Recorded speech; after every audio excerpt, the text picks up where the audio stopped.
Assalamualaikum warahmatullahi wabarakatuh. Salam sejahtera untuk kita semua. Salam adil sahabat yang budiman. Pada kesempatan kali ini kita akan mengulas tentang bagaimana cara memperbanyak dan mempermudah perawatan aglonema. Sebelum kita mengulas tentang perawatan, kita akan mengulas tentang perbanyakan ya, atau budidaya. Nah, untuk budidaya itu bisa berbagai macam cara ya untuk memperbanyak. Salah satunya yang ada di depan kita ya. Ada di depan kita itu misalnya satu pohon kita potong-potong jadi beberapa bagian seperti yang di depan ini. Ini kebetulan kemarin baru motong. Nah, ini kita rajang satu pohon itu jadi 5 bagian, yaitu adalah yang pertama ini adalah daun pancing 1. Ini daun yang paling bawah atau yang disebut dungklak ya. Dungklak paling bawah. Nah, ini akarnya paling banyak, ini daun 1. Selanjutnya yang kedua ini menggunakan daun pancing 2. Nah, daun pancing 2. Terus yang ketiga juga menggunakan daun pancing 2. Yang keempat menggunakan daun pancing 2 juga. Nah, dan yang terakhir ini kita pucukan ya. Ini ada pucukan. Ini penanaman tanpa akar ya, potong. Nah, kita akan membahas yang tanpa akar dulu ya. Nah, ini tanpa akar. Kalau nggak percaya kita lepas. Nah, ini tanpa akar.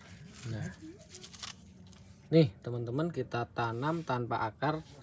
Ini kalau mau lebih aman, nanti setelah pemotongan, setelah dipotong nanti kita kasih lem G atau lem Alteco ya. Biar apa? Biar kandungan atau air yang ada di daun batang ini tidak keluar, tidak menetes. Nah, setelah itu kita tanam di media biasa ya, media biasa.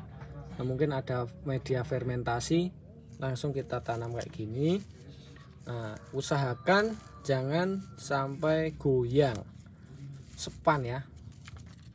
Nah, ini untuk yang pucuk, potong pucuk.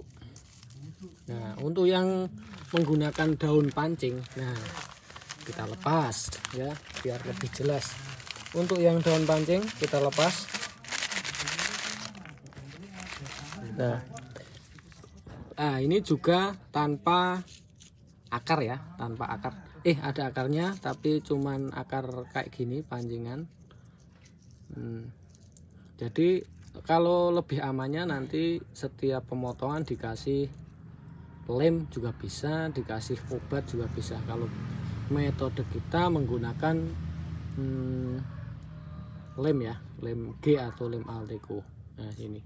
Nah, kenapa kita tanam 2 ruas? 2 ruas itu lebih aman ya. Nah, misalnya yang satu ini kok nggak ada mata tunasnya, atau mata tunasnya terkena kuku atau apa, yang satu masih ada mata tunas. Jadi antisipasi aja ya, kalau misalnya satunya nggak tumbuh, satunya pasti tumbuh. Tapi kalau biasanya bisa bebarengan tumbuh, dua-duanya bisa tumbuh.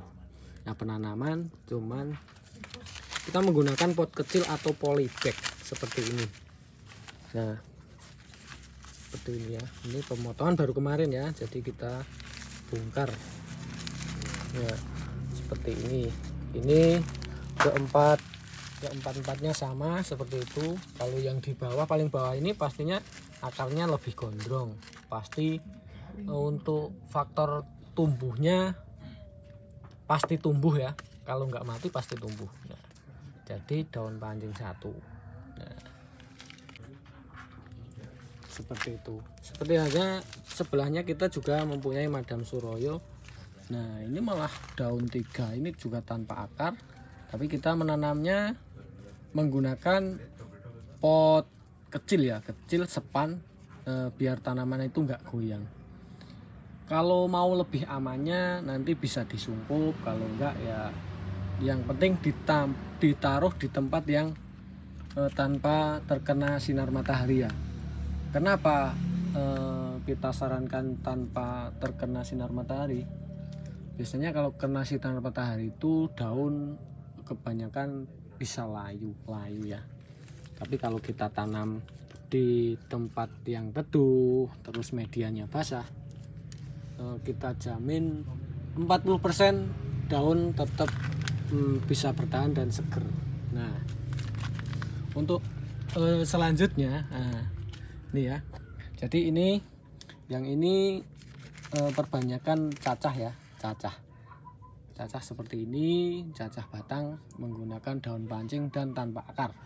Nah hasilnya kayak gini ya teman-teman. Nah hasilnya ini yang hasil yang cacah batang. Nah cacah batang seperti ini.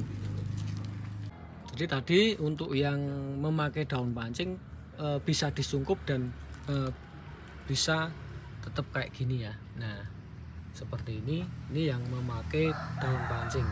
Nanti untuk yang menggunakan daun pancing seperti ini, kira-kira waktu pertumbuhan itu paling cepat itu 3 minggu ya, 3 minggu sampai 1 bulan udah seperti ini. Ini tanpa menggunakan akar atau tanpa menggunakan akar ya. Nah seperti ini, 3 minggu udah keluar tunas. Nggak menggunakan daun pancing yang cuman tanam bonggol, alangkah baiknya nanti disungkup seperti ini ya. Disungkup seperti ini, nggak usah disungkup kenceng-kenceng, nggak usah ditali, sebatas seperti ini ya teman-teman. Nah nanti ditanam pakai pot, terus kita cari tutup seperti ini. Nah ditutup seperti ini. Nah apa fungsinya? Fungsinya itu agar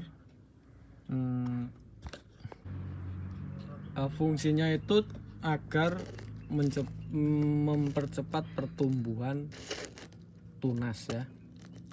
Kalau seperti ini kan nanti otomatis kan menguap, mengeluarkan air, dan airnya kembali ke sini lagi. Nah dan otomatis kita nggak usah capek-capek tiap hari nyirami ya. Nah seperti ini. Nah seperti ini ya teman-teman. Ini yang tanpa akar dan cacah batang seperti ini. Nah nanti belum 1 bulan, nah akan menumbuhkan tunas seperti ini. Nah ini yang umur 1 bulan udah berdaun 1. Tuh rata-rata aman dan bisa tumbuh ya.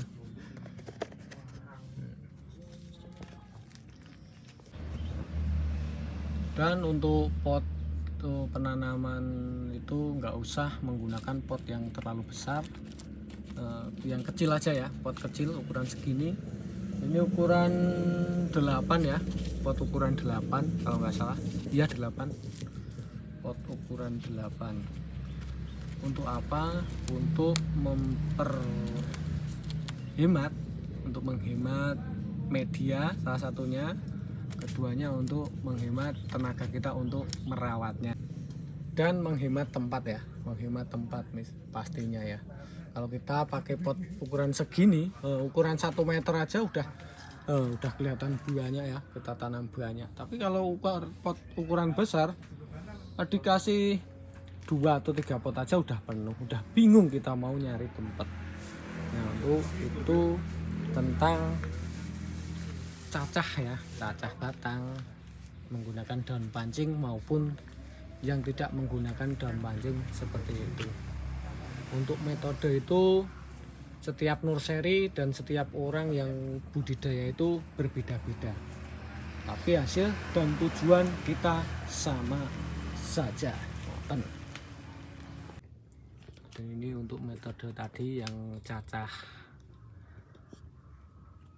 batang dan menggunakan daun pancing maupun tidak ya. Nah, ini kebanyakan kalau di sini perbanyaknya itu cacah batang. Nah, dan alhasil nanti hasilnya kita tampilkan di depan. Ini dia hasilnya. Hasilnya kayak gini ya. Ini kalau udah siap tampil kita taruh sini.